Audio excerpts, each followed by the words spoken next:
Hey team, welcome back to my channel. If you're new here, hello, my name is Ocean and thanks for tuning in. So as you can tell by the title of my video, I am getting a nose job.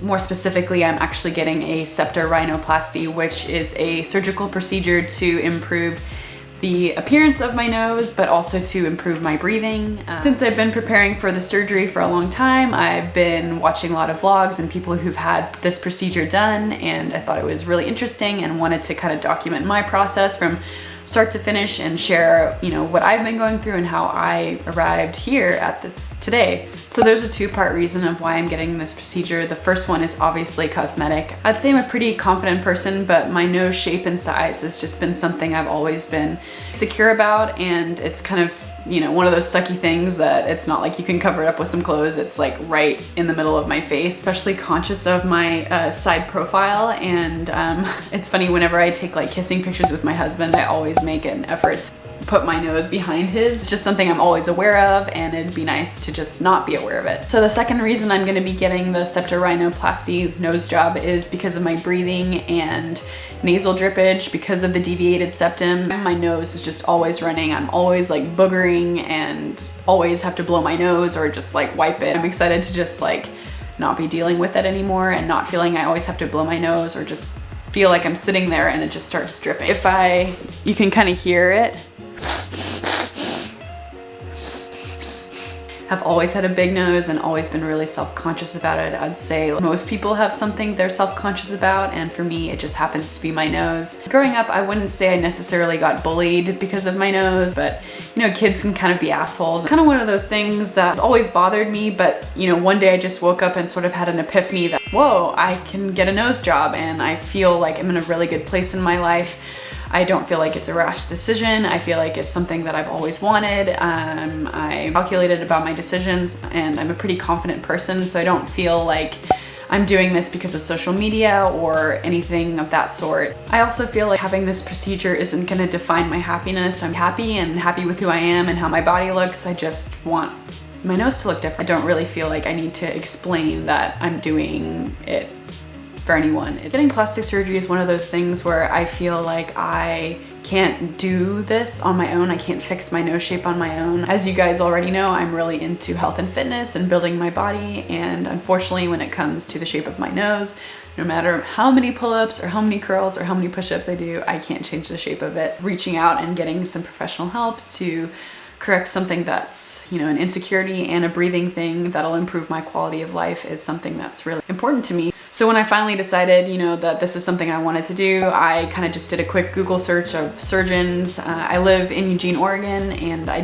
didn't really come across anyone that like struck my fancy. I grew up in the Bay Area, and after speaking to my mom, I got a great reference to Dr. Ronan from Black Hawk Plastic Surgery. He's actually been someone that has been in our family for a very long time. Oh, why didn't I even think of him? I could just go home and fly to California for the surgery. I ended up just like looking up their website. I was pretty impressed with what I saw. I looked at the before and afters and then just called to set up a consultation.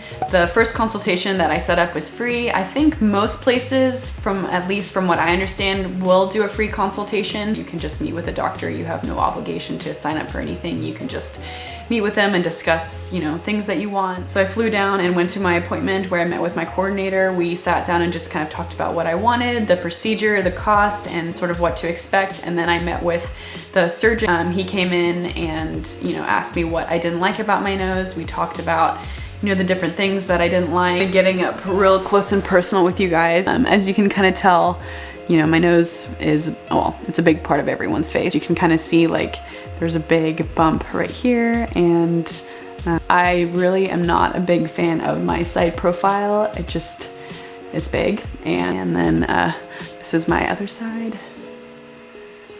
Just talked about the things I didn't like about my nose and things that I wanted to change, and then he just kind of like stared at my nose and had me turn at different angles and like all different ways, and went on to explain what the procedure is like, what to expect, and what he would be able to do and help with. I felt really impressed talking to Dr. Ronan. I just felt like he had a really great confidence about him. Going into a surgery office, I don't know what to expect. This was my first time, but like I was just like, cool, like this person's really gonna be able to help me, and I love that they have so much experience. And One of the funniest things I think was like when anybody kind of like looks into getting a nose job, they will like look at pictures of other before and afters. And so I had a couple of before and after pictures on my phone of people that I felt like had a similar nose to me, and I went into the appointment feeling like, oh, okay, like I need to show him like this is what I want, this is what I want. And when I was in the appointment, I said, do you want to see these pictures? And he's like, well, that's not your face. You know, we're gonna build a nose that is gonna fit your face and is symmetrical to you. So yeah, I had a really great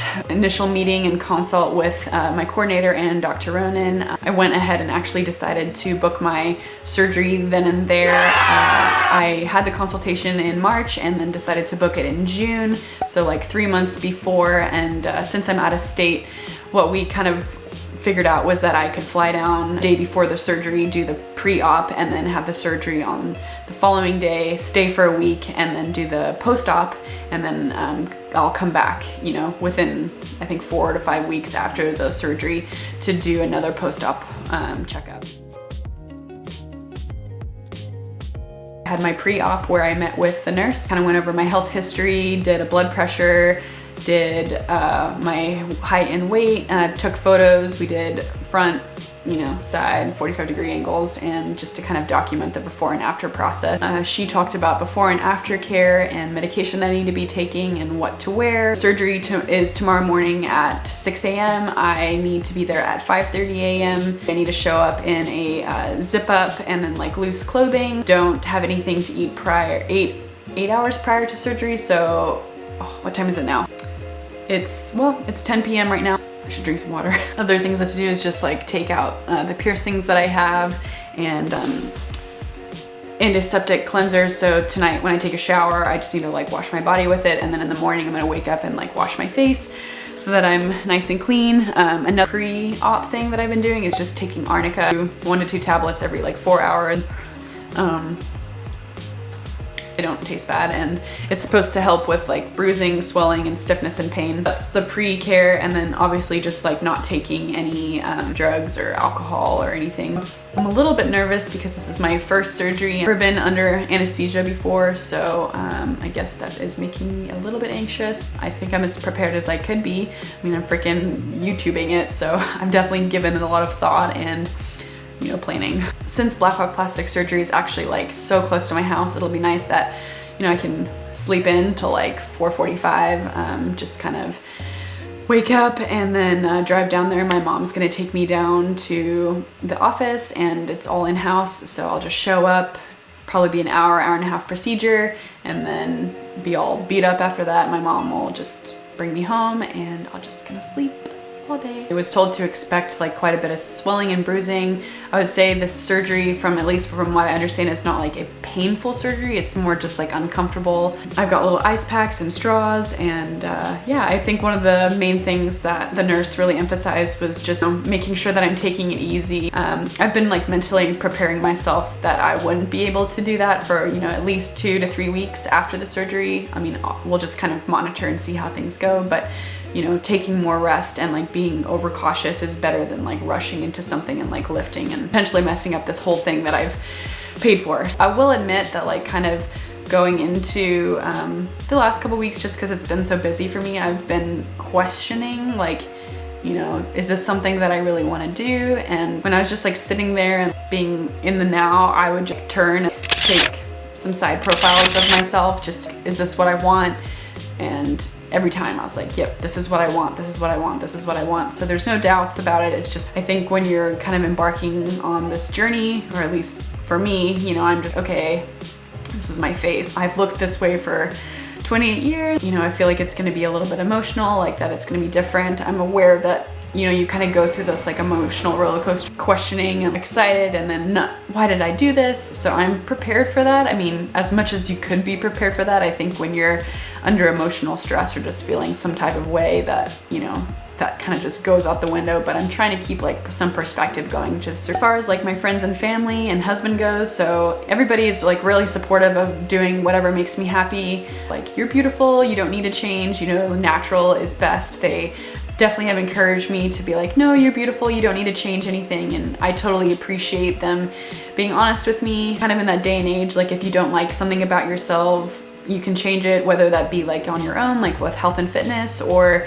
you know, changing a diet or investing in mental health. If something that's bothering you, you always have the ability to change it. And all those people are like against plastic surgery or whatever, I mean, that's your prerogative. You know, I think everybody's like always wanting to feel good about themselves. If you get your nails done, if you get your hair done, if you wear makeup, you know, it's to make yourself feel beautiful. And for me, that's just getting my nose done. Alright guys, well this is gonna wrap up this video. Thank you so much for watching. If you liked it, please give it a thumbs up. Be sure to subscribe if you want to see follow-up videos. I'm gonna try to get some footage of the day of the surgery and then my recovery process and kind of keep you updated with how everything goes with that. But yeah, thank you guys so much for watching, and I will see you with not this nose. Okay, bye.